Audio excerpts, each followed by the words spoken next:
देखिए, vitamin C और zinc दोनों ही एक ऐसे तत्व हैं, ऐसे मिनरल्स और विटामिन्स हैं हमारी बॉडी के लिए, जो हमारे इम्यून सिस्टम को, यानी कि शरीर की जो रोग प्रतिरोधक क्षमता होती है उसको और बेहतर करने में, उसको मजबूत करने में मदद करते हैं।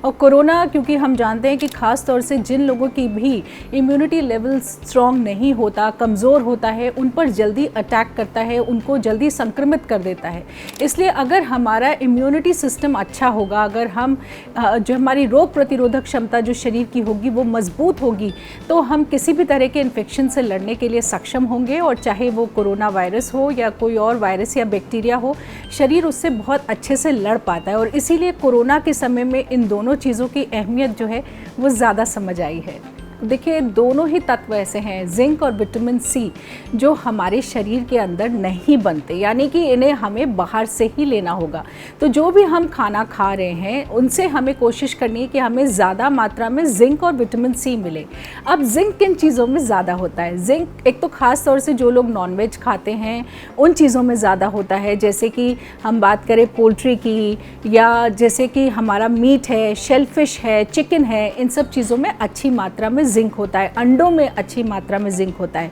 वहीं जो शाकाहारी लोग हैं उनके लिए जैसे राजमा है, छोले हैं, दालें हैं, मशरूम है, काजू है, उसके अलावा जैसे मटर है, इन चीज़ों में अच्छी मात्रा में जो जिंक होता है। और इसलिए हमें इन चीज़ों का ज़्यादा सेवन करना चाहिए और कोशिश करना चाहिए कि इन चीज़ों को हम ज़्यादा अपनी डाइट में लेकर के आएँ। अगर बात करें विटामिन सी की, तो विटामिन सी देखिए तो बहुत ही आसान तरीका है कि जितने भी खट्टे फल और सब्जियाँ होते हैं उन सभी में अच्छी मात्रा में विटामिन सी होता है। उसके अलावा अगर हम बात करें तो जैसे टमाटर है, उसके अलावा मशरूम्स हैं, उसके अलावा हमारे जो शिमला मिर्च वगैरह होती है, इन सब चीज़ों में भी अच्छी मात्रा में विटामिन सी होता है। तो हमें कोशिश करनी चाहिए कि हम दिन में लगभग 9 हेल्पिंग्स, यानी कि 9 हेल्पिंग्स हमें जो है फ्रेश फ्रूट्स और वेजिटेबल्स की लेनी चाहिए। कोशिश करें कि हम दिन में से इंक्लूड करें अपनी डाइट में, ताकि अच्छी मात्रा में हमें विटामिन सी मिले। और साथ ही ये ध्यान रखिए कि अगर आप खाने को बहुत ज़्यादा पकाते हैं तो उससे विटामिन सी खाने में ख़त्म हो जाता है। इसलिए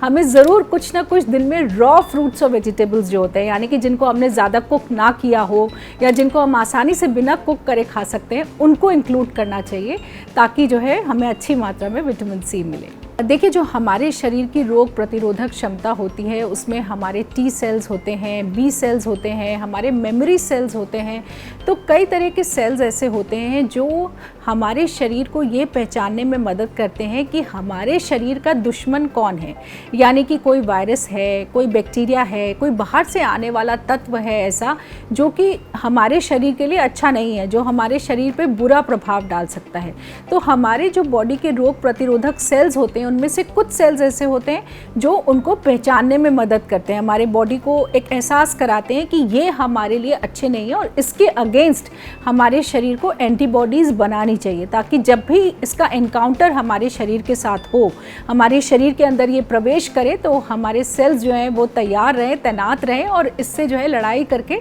इसको निकाल बाहर फेंके, शरीर से हम इसे अलग कर दें, हमारे शरीर पर उसका कोई बुरा प्रभाव नहीं पड़े। तो कुछ सेल्स ऐसे हैं जो इसे पहचानने में मदद करते हैं, कुछ सेल्स ऐसे हैं जो एंटीबॉडीज़ बनाते हैं, जिनकी वजह से वो एंटीबॉडीज़ बनती हैं। जब वो सेल्स एक्साइट होते हैं, जब उन्हें वो स्टिमुलस मिलता है, तो वो सेल्स हमारे शरीर में वो एंटीबॉडीज़ उस वक्त बनाते हैं। कुछ सेल्स होते हैं जो मेमोरी सेल्स होते हैं, यानी कि कभी उस वायरस या बैक्टीरिया ने आपको अटैक करा तो वो पहचान करके उसको अपनी मेमोरी में फीड कर लेते हैं, यानी कि वो अब कभी भी दोबारा आएगा, चाहे वो 10 साल बाद आए, 15 साल बाद आए, 20 साल बाद आए या कुछ महीनों बाद ही अगर आ जाए, तो ऐसी स्थिति में वो उसको तुरंत दोबारा पहचान लेते हैं और तुरंत एंटीबॉडीज़ बनाना शुरू कर देते हैं। इन्हें हम मेमोरी सेल्स बोलते हैं, जो कि उसकी एक छाप अपने पास रखते हैं कि ये हमारे दुश्मन है और इनकी ये लिस्ट है जिसके अगेंस्ट हमें एंटीबॉडीज़ बनानी है। तो इस तरह से अब कुछ एंटीबॉडीज़ ऐसी होती हैं जो इनेट होती हैं, यानी कि जो हम जब पैदाइशी लेकर के आते हैं, जो हमें अपने जेनेटिक कॉन्स्टिट्यूशन से, अपने मदर से,